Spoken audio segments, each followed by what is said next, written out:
कोई भी दैवीय शक्ति किसी भी अपने भक्त पर प्रसन्न होती है तो उसे सहजतया ये वरदान दिया करती है कि मांगो भक्त जो तुम मुझसे मांगना चाहते हो। क्योंकि प्रत्येक दैवीय शक्ति को पहले से ही इस बात का एहसास होता है कि पृथ्वी ग्रह पर रहने वाले इंसान किसी न किसी प्रयोजन से ही दैवीय शक्ति को याद किया करते हैं।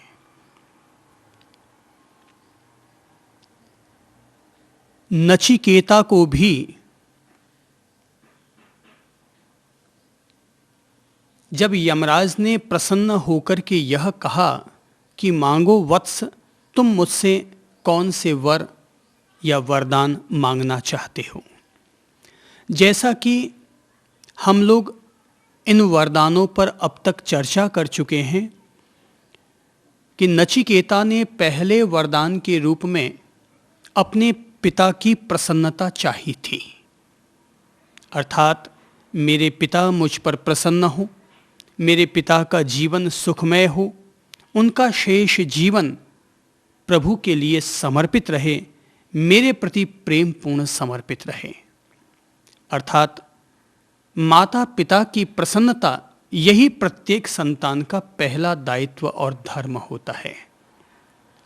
माता पिता रुष्ट होकर अपने बच्चे के प्रति शिकवा या शिकायत पाले यह किसी भी संतान के लिए गरिमापूर्ण नहीं होता।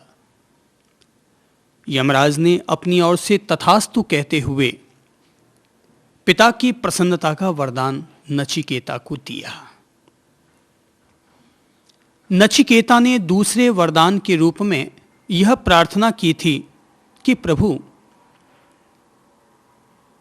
लोग स्वर्ग की प्राप्ति के लिए अग्नि की आराधना करते हैं, यज्ञ का आयोजन करते हैं, अग्नि तत्व या अग्नि विद्या की साधना और उपासना करते हैं। आखिर उस अग्नि विद्या का रहस्य क्या है? यमराज ने नचिकेता को फिर यह समझाने का प्रयत्न किया कि वह अग्नि विद्या मनुष्य की बुद्धि रूपी गुफा में स्थित रहा करती है। जीवन में यह बात भली भांति ज्ञात कर लेनी चाहिए कि इंसान के जीवन में जिन जिन तत्वों और पदार्थों का महत्व है उनमें अग्नि अत्यंत प्रधान तत्व है। सामान्य तौर पर पृथ्वी, जल, अग्नि, वायु और आकाश, इन 5 तत्वों को अपन सभी लोग महत्व देते हैं। लेकिन जीवन और मृत्यु की दहलीज पर यदि हम कोई अंतर करना चाहें तो हम देखते हैं कि अग्नि ही वह तत्व है जो कि व्यक्ति को जीवित रखती है और जिसके अभाव में व्यक्ति मर जाया करता है। जब कोई इंसान अपने नश्वर शरीर का त्याग करता है तो सबसे पहली घटना क्या घटित होती है? तो हम कहेंगे पहली घटना घटित होती है कि इंसान की श्वास धारा चल रही होती है, वो श्वास धारा चलनी बंद हो जाती है। लेकिन केवल उस समय श्वास धारा चलनी बंद नहीं होती, वरन एक और चीज बंद हो जाती है और वो है शरीर का तापमान ठंडा होना शुरू हो जाता है। अर्थात इंसान के शरीर की अग्नि बुझ जाती है तो जीवन बुझ जाया करता है। तो इस शरीर को ज्योतिर्मय रखने वाला, इस शरीर को सक्रिय रखने वाला अगर कोई तत्व है तो वो साधन है अग्नि। क्या अपन ने कभी इस बात पर गौर किया कि जिस समय हिमालय की कंदराओं में रहने वाले संत महर्षि लोग भी वहां पर गिरने वाली बर्फ के कारण थर्रा उठते हैं, उस समय में भी यदि वे अपने शरीर पर हाथ में हाथ लगाकर देखें तो पाएंगे इस भयंकर ठिठुरती ठंड में भी उनके शरीर का तापमान उष्ण है। अर्थात बर्फ कितनी भी क्यों न गिर जाए, लेकिन इसके बावजूद शरीर की अग्नि को वो बुझा नहीं सकते। बर्फ कितनी भी क्यों ना गिर जाए, पर शरीर के अग्नि तत्व को नहीं बुझा सकती। अर्थात अग्नि अर्थात यह वह देवता है, यह वह महाभूत है जो कि अपन सभी प्राणी मात्र के साथ व्याप्त है। अग्नि है तो अपन सब हैं, अग्नि निकल गई, अग्नि बुझ गई, यानी अपन सब बुझ गए। हालांकि कई परंपराएं ऐसी हैं जो मानती हैं कि अग्नि तत्व की उपासना करने से स्वर्ग उपलब्ध होता हो, ऐसा उन्हें नहीं लगता। लेकिन मैं ये तो नहीं जानता कि अग्नि तत्व की उपासना करने से स्वर्ग मिलता है कि नहीं मिलता, पर यह तो अपन सभी लोग भली भांति समझ चुके होंगे कि अग्नि हमारे जीवन का आधार है, शरीर को सक्रिय रखने वाला ईंधन अग्नि है। सच्चाई तो यह है कि दुनिया में जितनी भी चीजें चलित होती है, तो वे सभी चीजें चलित होने के पीछे एक ऊर्जा की भूमिका होती है, एक अग्नि की भूमिका होती है। करंट क्या है? अग्नि है। इंजन कैसे चलता है? अग्नि से। अर्थात पहले मशीन गर्म होती है, अग्नि पैदा होती है, मशीन गर्म हुई और मशीन गर्म होने के कारण भाप बनी, ऊर्जा बनी और गाड़ी वाहन कोई भी चल पड़े। कहते हैं कि जब सृष्टि का जन्म हुआ था तो ईश्वरीय शक्ति ने अपने आप को जिस रूप में भी प्रकट किया होगा, उनमें पहला तत्व अग्नि ही रहा। अर्थात जब धरती पैदा हुई तो यह एक जलता हुआ आग का शोला था। इस तरह से अपन सभी लोगों को पढ़ने में आता है। तो ये धरती जब पैदा हुई तो एक अग्नि का गोला थी या अग्नि का शोला थी, और उसी अग्नि से ही फिर एक एक चीजें बनती चली गई। तो हो सकता है मिट्टी भी रही होगी, पृथ्वी भी रही होगी, जल तत्व भी रहा होगा, लेकिन एक बात तय है, अग्नि भी प्राणी मात्र के कल्याण के लिए जीवन को थामने वाली यह एक विशिष्ट ऊर्जा है। जरा सोचो कि आसमान में सूरज उगता है, अगर धरती पर सूरज ना होता तो? सूरज क्या है? अग्नि का गोला। अगर धरती पर अग्नि ना होती तो क्या होता? अगर कोई व्यक्ति निराश बैठा है, हताश बैठा है, कुछ काम नहीं कर रहा, तो ऐसा हताश व्यक्ति आखिर अगर अपना चिंतन करेगा तो पाएगा कि वो क्या वजह है कि वो हताश और निराश बैठा है। मैं कहूँगा उसका अग्नि तत्व कमजोर हो गया है, इसलिए वो हताश बैठा है। फिर से यदि कोई ऊष्मा देने वाला, ऊर्जा देने वाला, प्रेरणा देने वाला अगर उसे कोई गुरु, संत या एक शिक्षक मिल जाए, टीचर मिल जाए, तो फिर से उसका अग्नि तत्व जागृत हो जाता है, ऊर्जा जागृत हो जाती है, आत्मविश्वास जागृत हो जाता है, और एक मरियल सा दिखने वाला कमजोर इंसान फिर से अपने नए भविष्य के लिए, नई जिंदगी के लिए नए तरीके से वापस काम शुरू कर देता है। कोई मुझसे पूछे कि आत्मविश्वास क्या है, मनोबल क्या है, तो मैं कहूँगा मन में अग्नि तत्व की प्रधानता होना, इसी का नाम आत्मविश्वास है। मनुष्य के भीतर अग्नि के भी अलग अलग रूप होते हैं। मैंने कहा कि अग्नि अगर बुझ गई तो इंसान का जीवन बुझ जाता है। तो नंबर एक कि इंसान के जीवन के लिए अग्नि तत्व की प्रधानता हुई, क्योंकि वही जीवन को धारण करने वाली आधारभूत ऊर्जा है। दूसरी बात, अब हम देखते हैं अग्नि तत्व का उपयोग हमारे जीवन में कैसे होता है। नंबर एक, हमने देखा होगा कि जब इंसान को गुस्सा आता है तो क्या होता है? आंखें लाल हो जाती हैं। गुस्सा आता है तब अपन क्या देखते हैं अपने भीतर? सांसें तेज चलने लगी हैं। गुस्सा पैदा होता है तो अपन देखते हैं अपने दिमाग का टेम्परेचर बढ़ जाता है, ब्लड प्रेशर बढ़ जाता है। तो ये ब्लड प्रेशर क्या है? ये अग्नि तत्व की प्रधानता हुई। जब इंसान का अग्नि तत्व अधोगामी हो जाता है तो उसी से ही क्रोध पैदा होता है। अथवा जब इंसान के भीतर क्रोध पैदा होता है तो अग्नि अधोगामी बन जाती है। बात समझ में आई कि जब इंसान के भीतर क्रोध पैदा होता है तब या तो हमारी अग्नि, हमारी ऊर्जा अधोगामी बन जाती है, या हमारी अग्नि अधोगामी बन जाती है तो हमें गुस्सा पैदा हो जाता है। नंबर 1, तो अपन लोग देखते हैं कि गुस्सा पैदा होने पर टेम्परेचर हाई हुआ, दिमाग में भी अपन उष्णता महसूस करते हैं, तापमान महसूस करते हैं, बुखार महसूस करने लग जाते हैं। एक छिपा हुआ बुखार, क्रोध क्या है? एक छिपा हुआ बुखार। जैसे बुखार आने पर अपन सभी लोगों का शरीर तपने लग जाता है, ऐसे ही गुस्सा आने पर अपन लोगों का दिमाग तपने लग जाता है।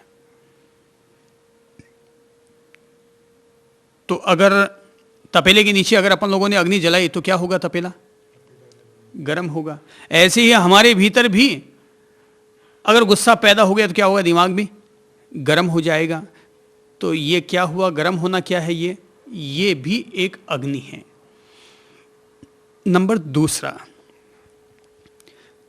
जब इंसान के भीतर भोग की तमन्ना पैदा होती है और इंसान अपना दाम्पत्य भोग उपभोग करने लगता है, तब भी क्या होता है?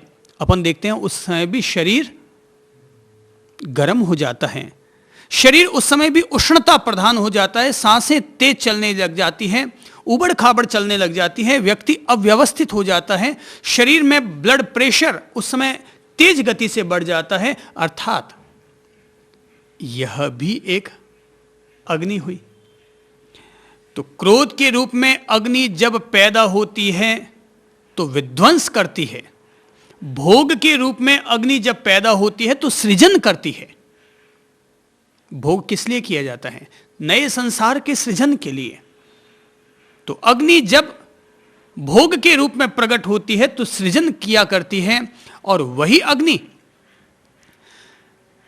जब आत्मविश्वास के रूप में प्रखर हो जाती है, मनोबल के रूप में, साहस के रूप में, हिम्मत के रूप में हमारे भीतर पैदा हो जाती है, तो वही अग्नि इंसान के जीवन के विकास का आधार बनती है।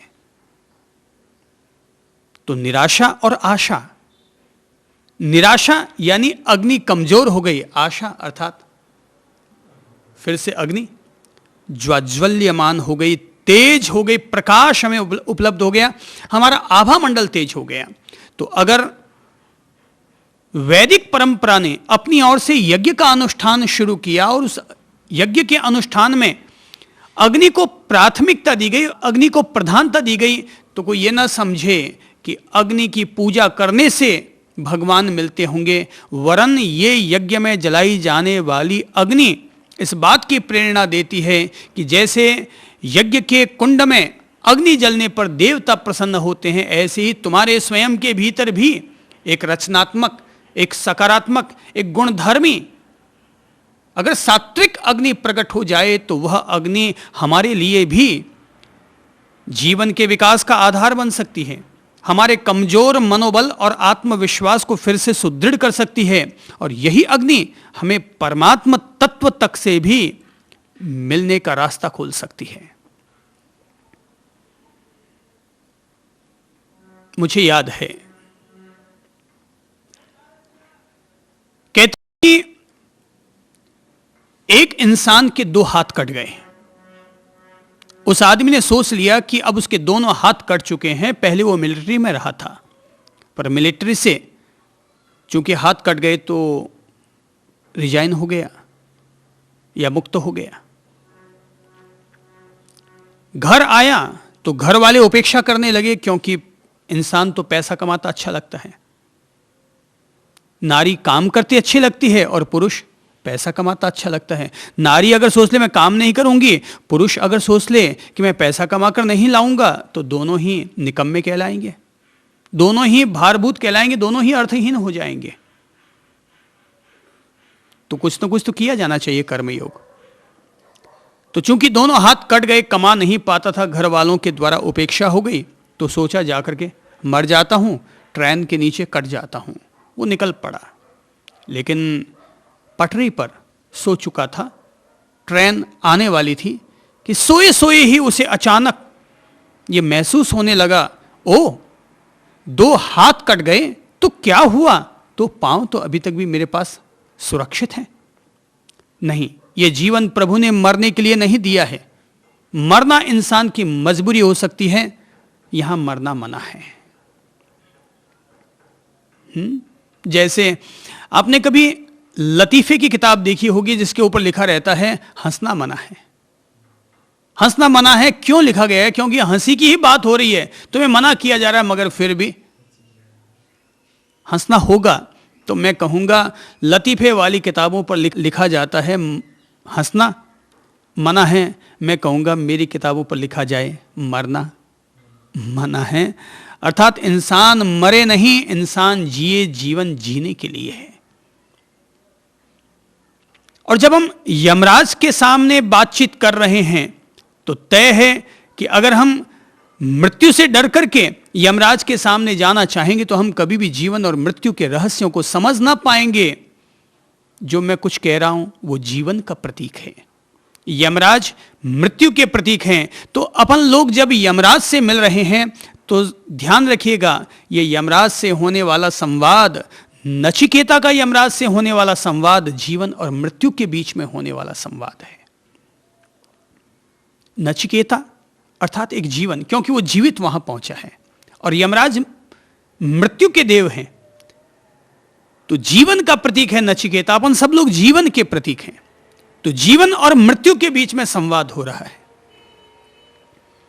तो जब उस मिलिट्री मैन की नजर अपने पांवों पर गिरी तो उसे तत्काल अपने भीतर ये होश जग आया कि अरे 2 हाथ कटे हैं तो क्या हुआ, अभी भी 2 पांव तो सुरक्षित हैं।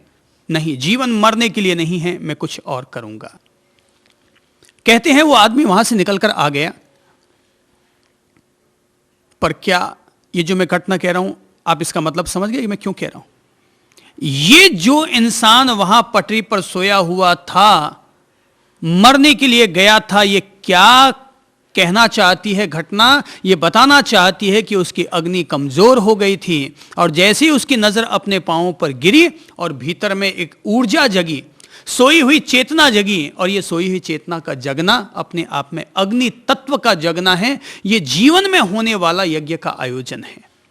और बस वो निकल आया, दोनों पांवों से चल पड़ा और उसने नए लक्ष्य निर्धारित किए। आप सुनकर ताज्जुब करेंगे, उस व्यक्ति ने कि जिसके दोनों हाथ कट गए थे, उस व्यक्ति ने अपनी जिंदगी में 36 से ज्यादा किताबें लिखी, और उसने अपने पांवों से कलम चलाने का अभ्यास शुरू किया।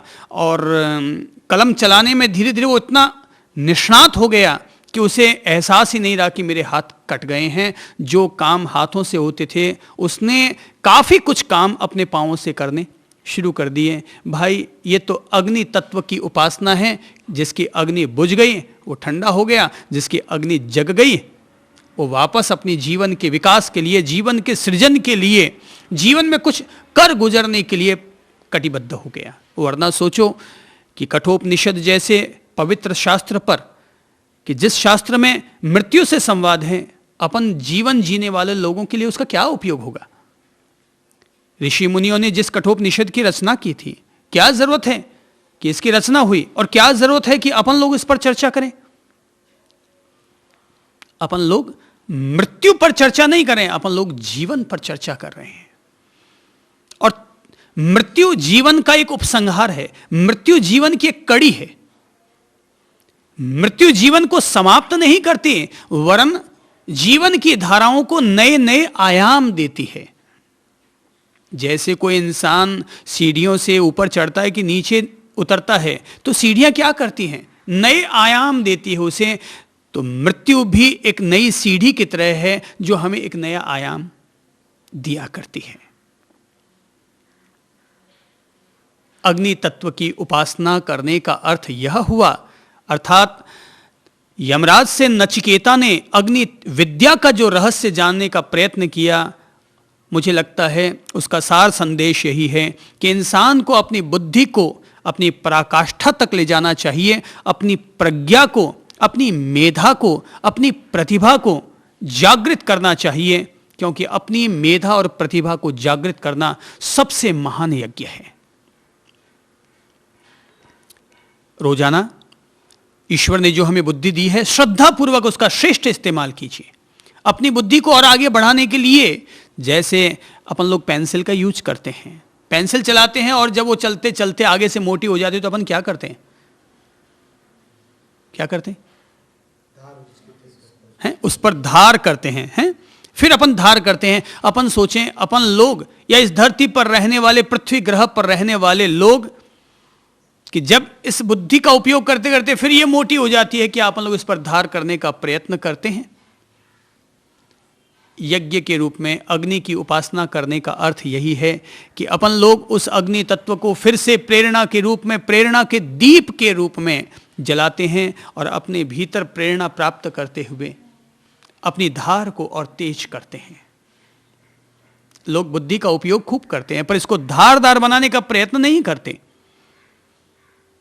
एक व्यक्ति कुल्हाड़ी लेकर के निकला था पेड़ों को काटने के लिए, तो उसने पहले दिन 30 पेड़ काटे, पर दूसरे दिन 20 पेड़ ही काट पाया, तीसरे दिन 4 पेड़ भी न कट पाए, 5वें दिन तो एक पेड़ को काटते काटते वो थक गया, मगर वो एक पेड़ भी काट न पाया। वो पसोपेश में पड़ गया, क्या करूं, क्या न करूं, पेड़ कट ही ना पाया, क्या मुझ में कोई दम ना रहा, क्या मुझ पर कोई अभिशाप लग गया, या किसी की काली नजर, बुरी नजर मुझ पर गिर गई। आदमी परेशान हो गया। मैंने उस महानुभाव को सलाह दी, भैया तुमने पहले दिन कितने पेड़ काटे? बोले सब 30। बोले दूसरे दिन बोले 20। मैंने कहा 5वें दिन बोले एक पेड़ भी ना काट पाया। मैंने कहा कितनी देर तूने कुल्हाड़ी चलाई? बोले साहब जितनी देर तक मैंने पहले दिन कुल्हाड़ी चलाई थी उतने ही घंटे मैंने 5वें दिन भी कुल्हाड़ी चलाई। मैंने कहा जरा अपनी कुल्हाड़ी लाओ मेरे पास। वो कुल्हाड़ी लेकर आया। मैंने कहा निश्चित तौर पर आपने मेहनत खूब की है, पर आप एक काम करना भूल गए, और वह कुल्हाड़ी पर दोबारा धार न लगा पाए। जिंदगी में धार लगानी जरूरी है। अग्नि क्या है? जिंदगी को लगाई जाने वाली धार है। अग्नि क्या है? जिंदगी को लगाई जाने वाली धार है। अपन में से हर किसी इंसान को अपनी जिंदगी में धार लगाते रहना चाहिए। इस बात की परवाह मत करो कि अपनी मृत्यु कब होगी, क्योंकि मृत्यु तो अनिवार्य है। उससे कोई बुरा थोड़ी लगना है कि मृत्यु हो गई। मृत्यु हुई यानी एक सीढ़ी और अपन आगे बढ़ गए। नया जन्म, नया जीवन, नया तजुर्बा, नए तौर तरीके। केवल धार लगाने की जरूरत है। अग्नि धार के लिए है। तो एक तरह से अग्नि विद्या क्या है? ये ब्रह्म विद्या है। और ब्रह्म विद्या क्या है? ये ज्ञान विद्या है, ये बुद्धि विद्या है, जिसके जरिए अपन लोगों को ये जो यज्ञ का आयोजन करते हैं लोग, उन्हें केवल नारियल नहीं डालते रहना चाहिए, उन्हें केवल मिठाइयाँ यज्ञ में नहीं चढ़ाते रहना चाहिए। ये तो ठीक है भाई, ये तो उन लोगों के द्वारा आयोजित की गई क्रियाएं हैं जिनको अपना पेट का भरण पोषण करना होता है। असली यज्ञ तो यह है कि व्यक्ति धैर्यपूर्वक अपनी बुद्धि की साधना करे, ज्ञान की साधना करे। ज्ञानाग्नि सर्वकर्माणि भस्मसात् कुरुतेर्जुनः। भगवान कहते हैं कि हे अर्जुन, तुम ज्ञान रूपी अग्नि को प्रज्वलित करो, क्योंकि यह समस्त दुष्कर्मों को जलाने में समर्थ है। तो हमें अपने जीवन में ज्ञानाग्नि को प्रकट करने का प्रयत्न करना चाहिए। कंधे कंधे मिले हुए हैं, कंधे कंधे मिले हुए हैं, कदम कदम के साथ है। कंधे कंधे मिले हुए हैं, कदम कदम के साथ हैं। पेट करोड़ों भरने हैं, पर उनसे दुगुने हाथ हैं। अर्थात हमें अपने जीवन को मायूस बनाने की बजाय, निराश बनाने की बजाय हमेशा उत्साह के साथ अपने जीवन को जीना चाहिए। जीवन का हर दिन उत्साह से भरा हुआ रहना चाहिए। यूं नहीं कि ठीक है, हो गया सो हो गया, जी लिए सो जी लिए। क्यों जी लिए? क्योंकि आज मरे नहीं। हर दिन एक परिणामदायी होना चाहिए।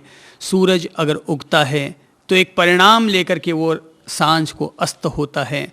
हम भी अगर शरीर को छोड़कर जाएंगे तो प्राप्त हुए इस मनुष्य शरीर का सार्थक उपयोग करके फिर अपने इस नश्वर देह का त्याग करना पसंद करेंगे।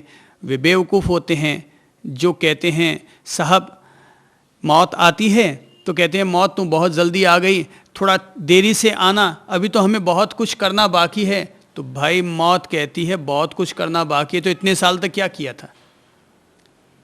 इतने साल तक क्या किया था? बोले अभी तो पत्नी से मन तृप्त नहीं हुआ, बच्चों से मन तृप्त नहीं हुआ, अभी तो और धंधा करना है, अभी तो मेरे और सारे सपने हैं। अरे भाई, जिन लोगों को जीवन का ज्ञान होता है वे आज अगर जीवन है तो जीवन के लिए तैयार हैं, और आज अगर मृत्यु है तो वो मृत्यु के लिए तैयार हैं, क्योंकि जो काम आप 60 साल की उम्र तक न कर पाए आने वाले 20 साल में अब कौन सा कर बैठेंगे।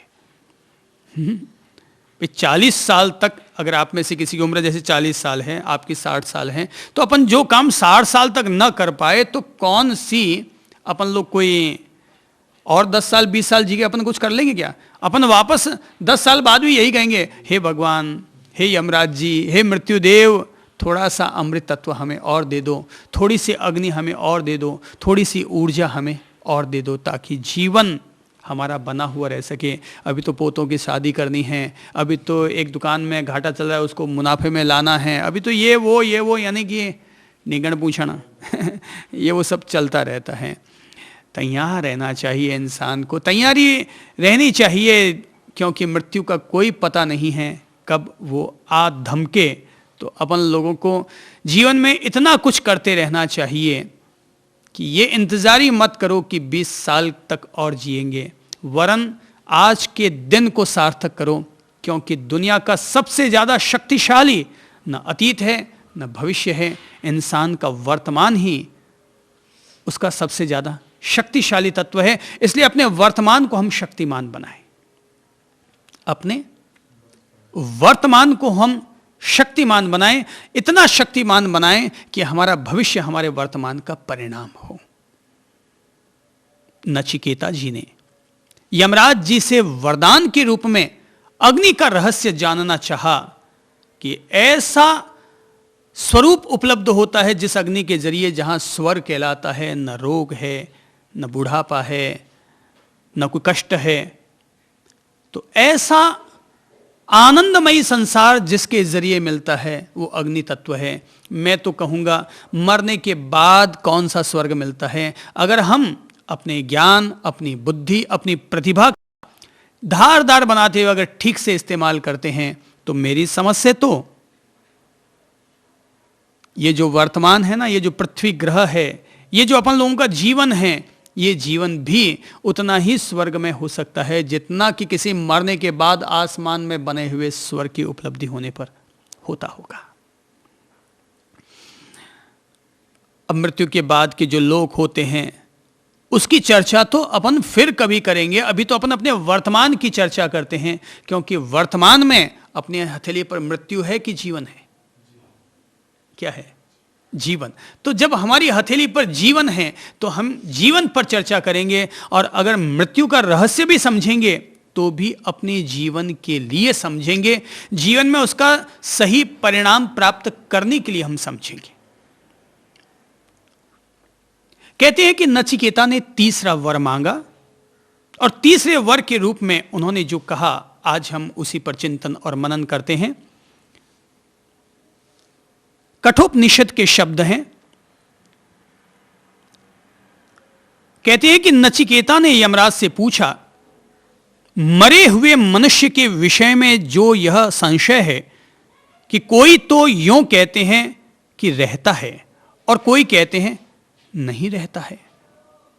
अर्थात जब कोई प्राणी गुजर जाता है, मर जाता है, तो कुछ लोग तो कहते हैं वो बाद में रहता है मरने के बाद भी, और कुछ कहते हैं नहीं रहता है। तो आपसे शिक्षित हुआ मैं इसे जान सकूं, मेरा यह तीसरा वर है, अर्थात मैं यह तीसरा वरदान आपसे प्राप्त करना चाहता हूं। यह एक बहुत महत्वपूर्ण श्लोक है, ऋचा है, कठोपनिषद का मंत्र है।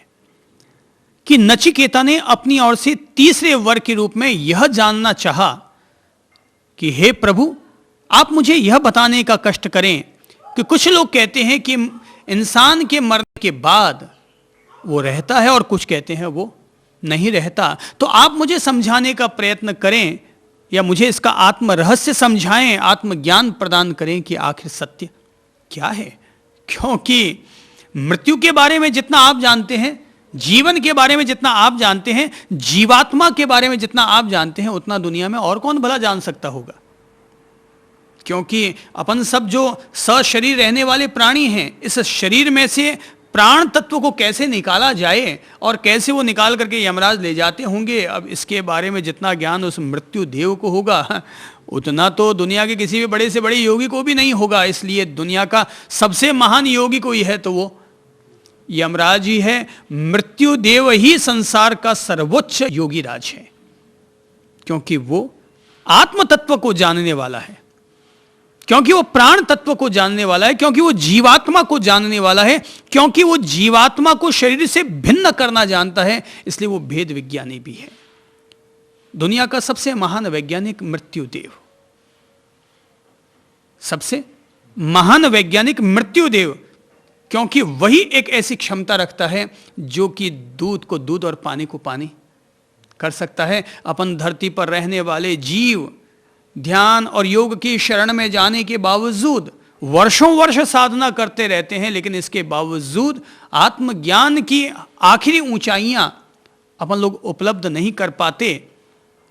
लगे रहते हैं, लगे रहते हैं, लगे रहते हैं, पर मृत्युदेव यमराज तो पलक झपकते आता है, पलक झपकते जान लेता है, पलक झपकते हमें अलग कर देता है, पलक झपकते अपने प्राणों को अपने साथ ले जाया करता है। तो नचिकेता अपनी ओर से यमराज से पूछना चाहते हैं कि हे गुरुदेव, आप ही मुझे समझाइए कि आखिर वो आत्मज्ञान का रहस्य क्या है। एक तरह से नचिकेता मृत्यु के बारे में सवाल कर रहा है, सीधा मृत्यु से संवाद कर रहा है कि मृत्यु के उपरांत का जीवन क्या है, मैं ये समझ लूं। मृत्यु के बाद का जो जीवन होता है उसको समझ लूं। जैसे कि एक मोमबत्ती अपन जलाते हैं तो मोमबत्ती में से धुआं उठता है, ज्योति भी उठती है, बाती भी जलती है, मोम भी पिघलता है, पर धीरे धीरे धीरे अपन देखते हैं मोमबत्ती एक पल ऐसा आता है जब सब कुछ शांत और समाप्त हो जाता है। प्रश्न उठता है, आखिर कहाँ गई वो ज्योति, कहाँ गया वो धुआं, क्या था जो धुएं के रूप में उठ रहा था। आखिर इस पृथ्वी ग्रह पर मनुष्य जन्म क्यों प्राप्त करता है, इस धरती पर मृत्यु क्यों होती रहती है, क्या मृत्यु के बाद भी जीवन रहता है या मृत्यु के साथ ही जीवन समाप्त हो जाता है। क्या हमारे घर में जो संतान पैदा हुई है वो हमने ही पैदा की है या उसको पैदा करने के पीछे और भी किसी की भूमिका है। ये सब वो सवाल हैं जो कि अपन सब लोगों को चिंतन और मनन के लिए, जीवन के आध्यात्मिक चिंतन और मनन के लिए हमारे सामने सवाल उपस्थित होते हैं। मृत्यु के उपरांत का जो जीवन है, मृत्यु के बाद का जो जीवन है, ये एक ऐसा प्रश्न है जिस पर दुनिया भर के सारे धर्म, अध्यात्म, शास्त्र रचे गए हैं और दुनिया भर के ऋषि मुनियों ने, दुनिया भर के ज्ञानी और आत्मज्ञानियों ने, तीर्थंकरों ने, अवतारों ने, पैगंबरों ने, बुद्धों ने अपनी ओर से सवाल को ढूंढने का प्रयत्न किया और इस सवाल को ढूंढने के लिए ही उन्होंने संन्यास धारण किया, विनिष्क्रमण किया, महाविनिष्क्रमण किया, वर्षों वर्ष तपस्या की। एक बड़ा पेचीदा सवाल है। मुझे लगता है मृत्यु एक शिक्षक है जो हमें जीवन के बारे में, मृत्यु के बारे में शिक्षा देता है।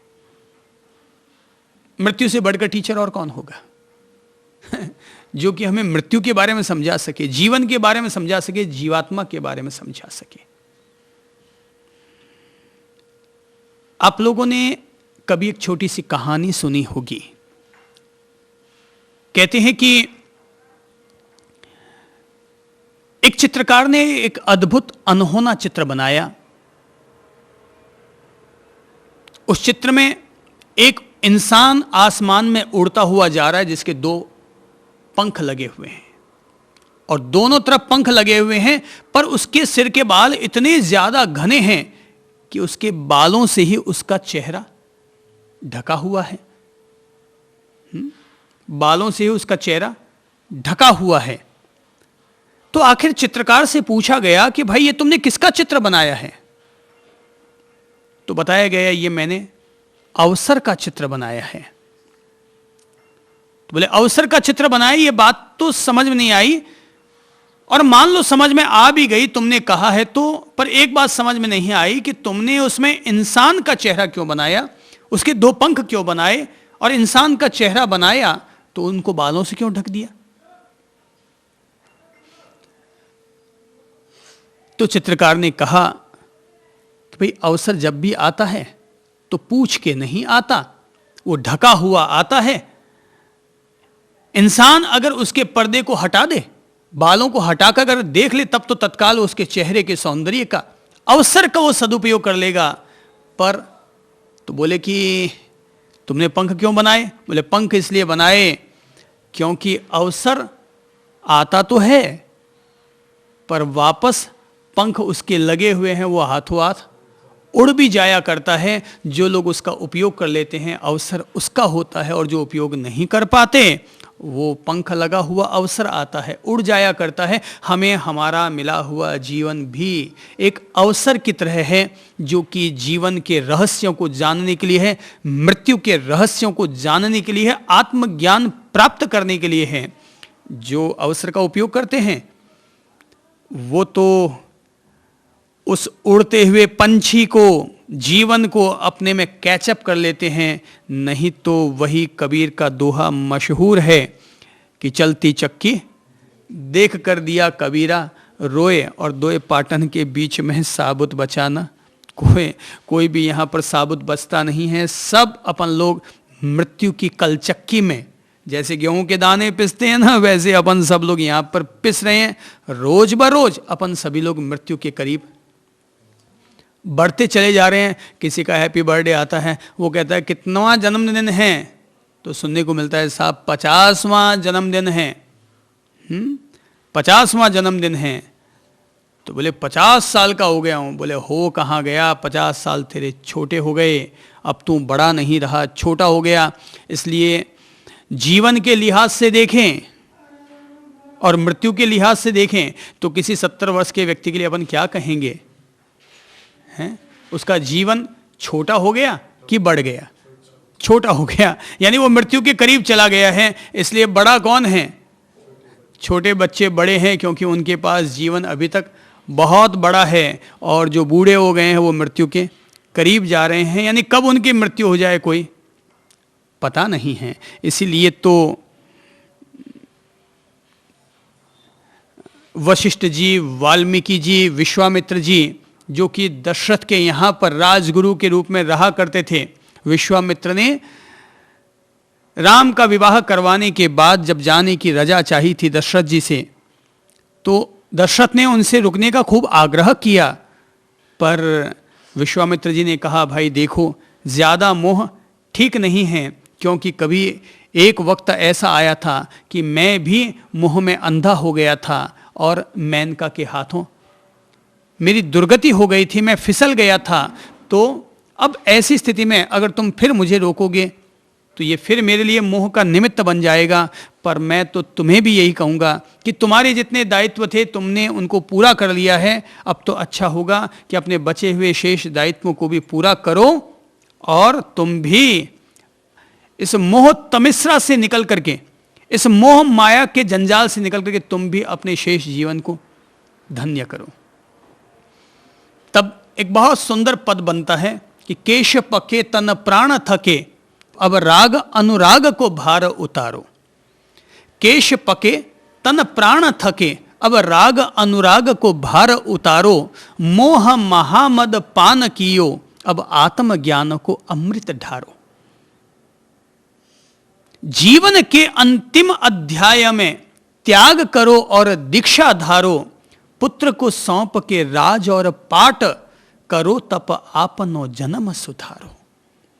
कि अपने शेष जीवन को अब धन्य करो, ऐसा कोई न कोई प्रयत्न और पुरुषार्थ होना चाहिए। जीवन एक अवसर है, हम सब लोग उस पंख लगे इंसान की तरह लगातार मृत्यु की तरफ बढ़ रहे हैं। जो अपने अवसर को समझेगा, जीवन को समझेगा, वो अवसर का सार्थक उपयोग कर लेगा।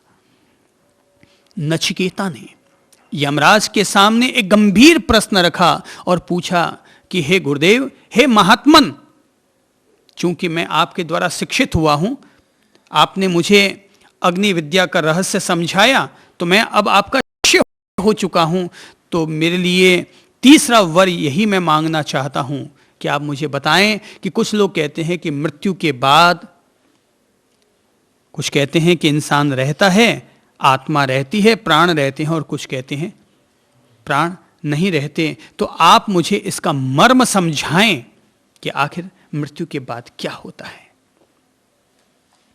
आखिर मृत्यु के बाद क्या होता है, आप मुझे इसका मर्म और रहस्य समझाएं। ऐसा क्यों पूछा जा रहा है? मृत्यु के बारे में जानने से क्या होगा? देखिए, एक बात बताऊं, और वो ये है कि इंसान को पूरे उत्साह, उमंग के साथ, ऊर्जा के साथ अपने जीवन को जीना चाहिए, पर एक बात सदा याद रखनी चाहिए कि आखिर यह शरीर मरण धर्मा है और एक दिन निश्चित तौर पर मरेगा। तो हमें उत्साहपूर्वक जीवन जीते हुए ऐसा भी जीवन के प्रति अंधा नहीं हो जाना है कि फिर हमें अपनी मृत्यु का कोई एहसास ही न रहे। आदमी जीवन को जिए। अब आज मान लीजिए कोई व्यक्ति, कोई परिवार खरबों खरब रुपये कमा रहा है और रोजाना और नित नई कंपनियां खोलता चला जा रहा है।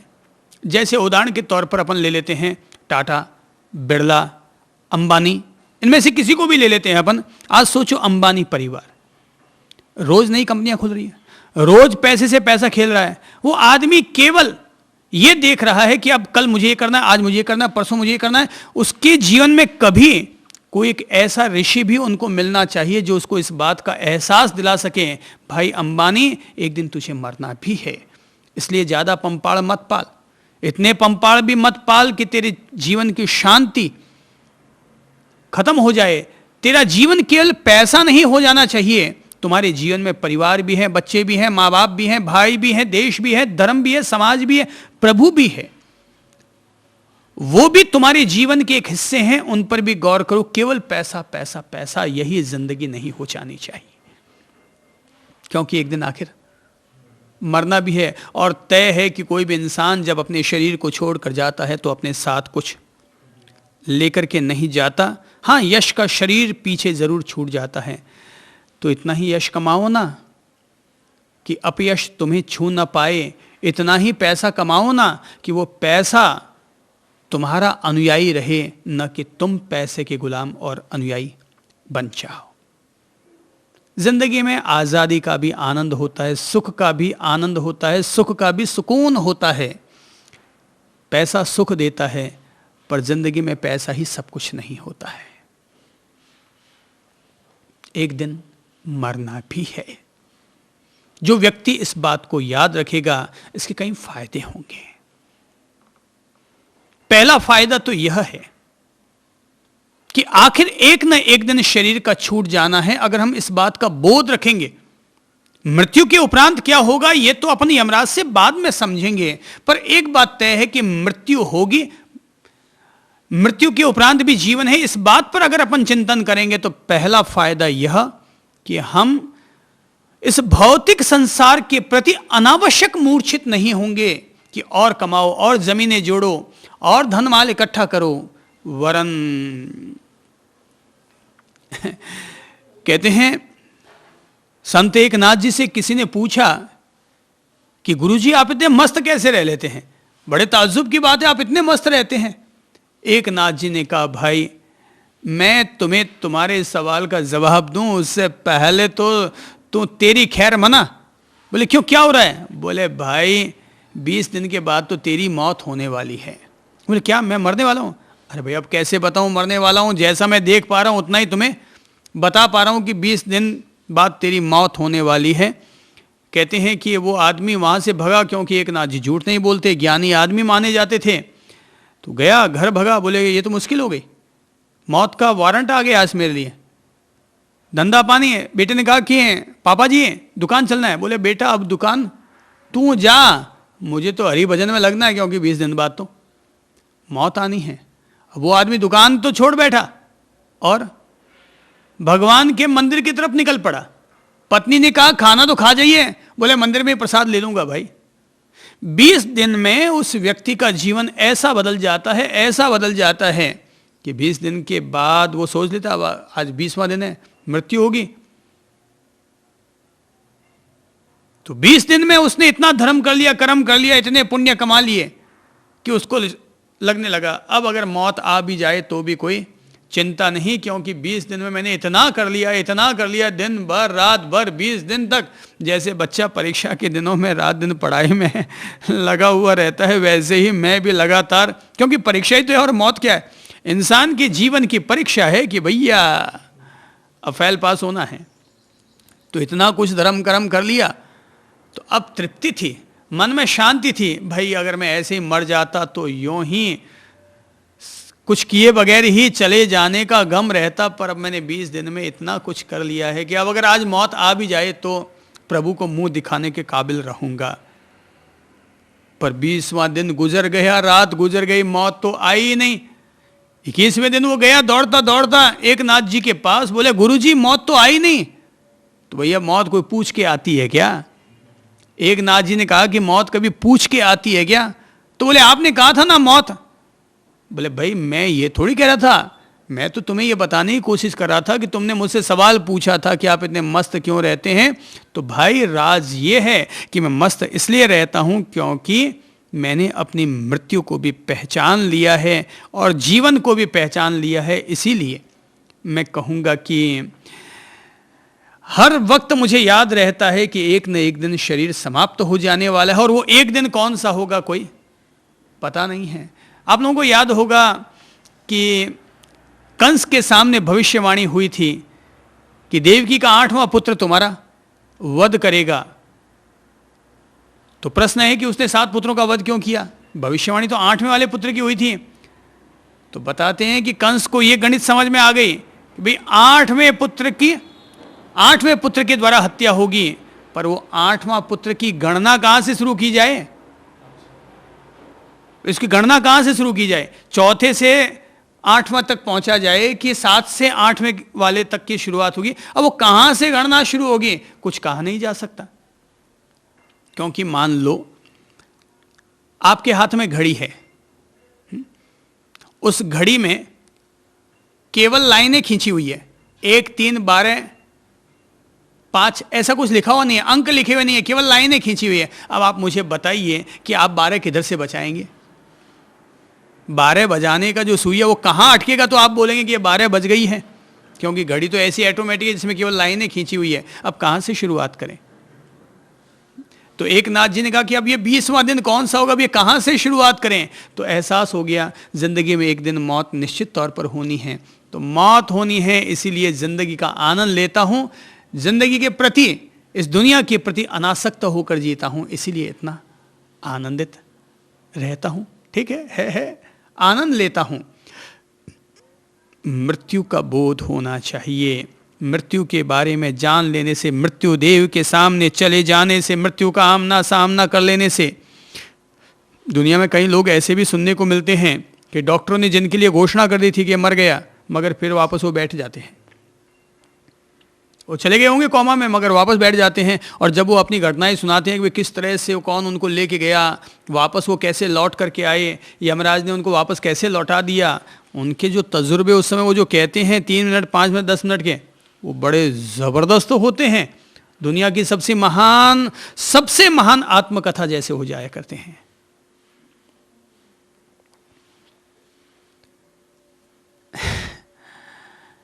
तो मृत्यु के बारे में जानने से एक फ़ायदा यह कि इंसान अनासक्त होता है। दूसरा फ़ायदा यह कि मनुष्य के मन में जो भय रहता है मौत का, वो निकल जाता है। दुनिया में इंसान को मारती क्या है? मौत नहीं मारती, मौत का भय मारता है। कहते हैं सांप अगर डंक मार दे तो सांप नहीं मारता, सांप का जो भय है वो इंसान को मार देता है। माना उसमें जहर होता होगा, पर इंसान भय के मारे मर जाया करता है। तो निर्भीक जीवन जीने के लिए मृत्यु का रहस्य समझ लेना जरूरी होता है। निर्भीक जीवन जीने के लिए यह विश्वास जान लेना जरूरी होता है कि मृत्यु के उपरांत भी जीवन है। तो क्या चीज है जो कि हमारे जीवन को धारण किया करती है? तो वो है आत्मचेतना, वो हमारे भीतर रहने वाली ऊर्जा, वो चैतन्य तत्व जो कि हमारे जीवन को धारण किए हुए हैं। मृत्युदेव आता है, कैचअप करता है और हमारे प्राण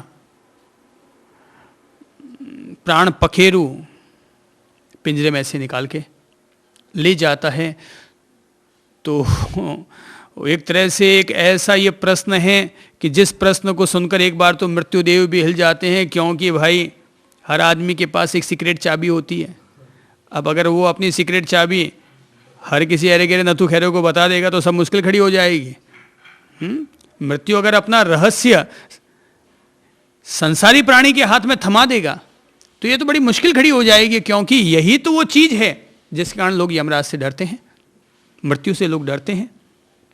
तो ऐसी स्थिति में है कि जब नचिकेता ने अपनी ओर से सवाल खड़ा किया तो यमराज सोचने लग गए, अरे भैया ये तू मुझसे कौन से सवाल करने लग गया? माना कि मैंने तुम्हें 3-3 वरदान लेने के लिए कहा है, पर तू ये सब फालतू की छाती कूटी वाली बातें छोड़ और कुछ और मांग ले।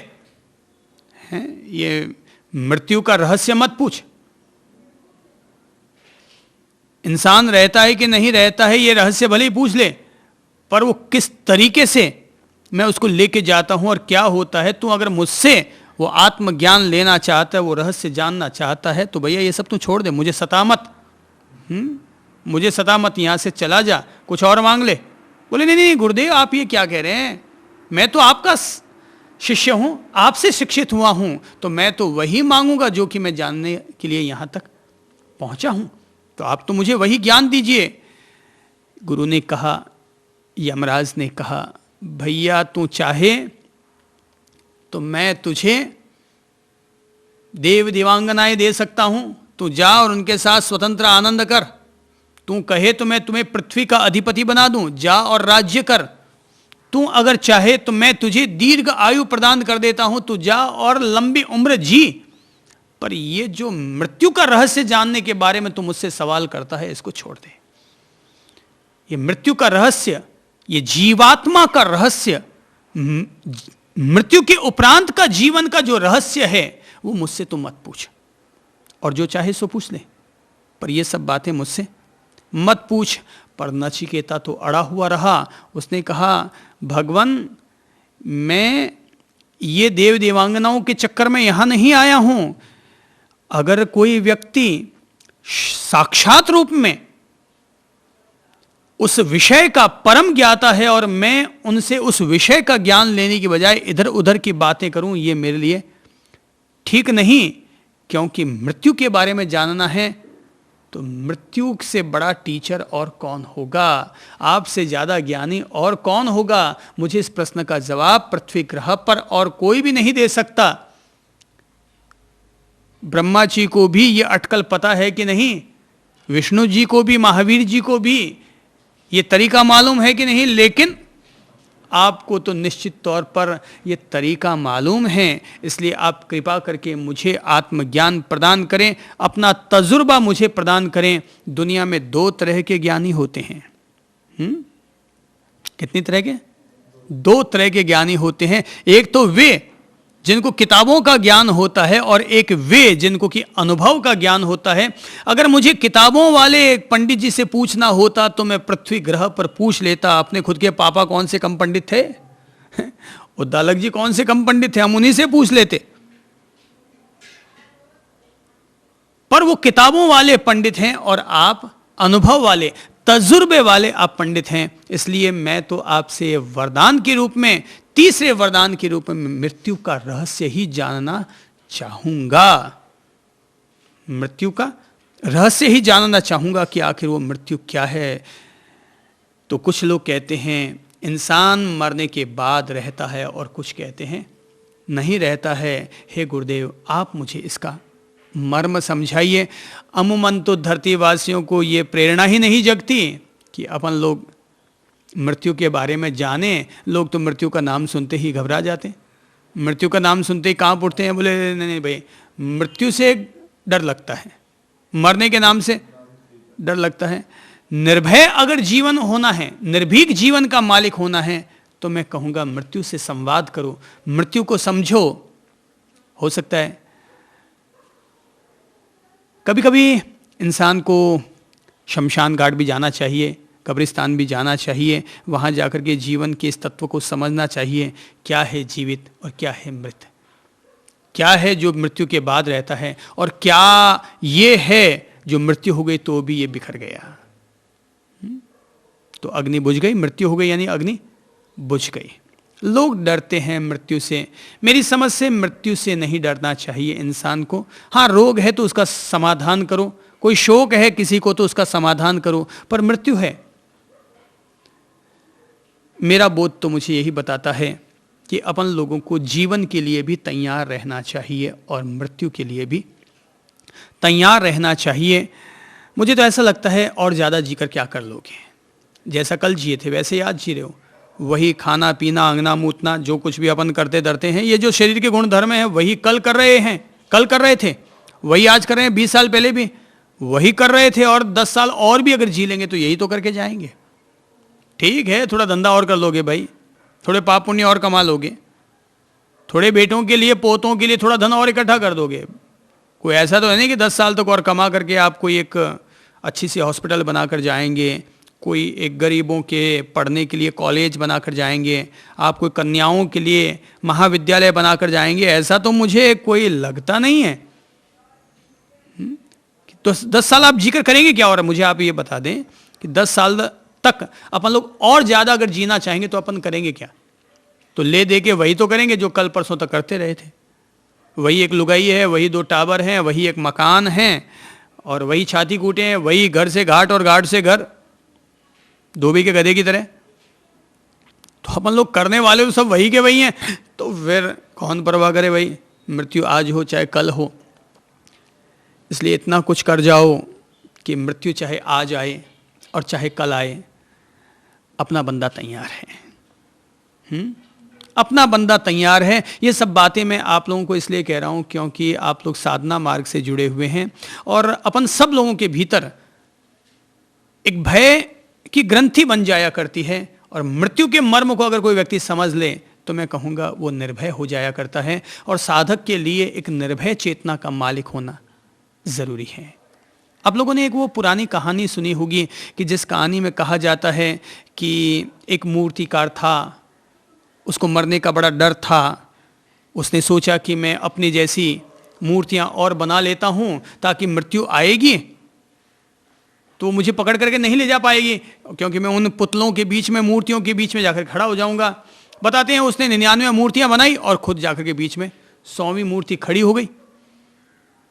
मृत्युदेव आए, यमदूत आए, यमराज जी आए, चकरा गए, यार हम तो उस मूर्तिकार को लेने आए हैं, पर यहाँ तो 100 एक साथ मूर्ति दिखाई दे रही है, 100 मूर्तिकार दिखाई दे रहे हैं। सबको उसने इतना बिल्कुल अपने जैसा हू बहू टिप टॉप बिल्कुल छेनी हथौड़ी लिए हुए, तो यमराज भी सख्ते में आ गए, यार ये तो मुश्किल खड़ी हो गई। तभी यमराज ने दिमाग लड़ाया और कहा, भैया हे मूर्तिकार, माना कि तूने मूर्तियां निश्चित तौर पर खूबसूरत बनाई है, पर तुमने इसमें एक कमी रख दी, पर तूने इसमें एक कमी रख दी। इंसान की आदत है कि इंसान अपनी कमी बर्दाश्त नहीं कर पाता। पुतले बोलते नहीं हैं पर इंसान बोलता है।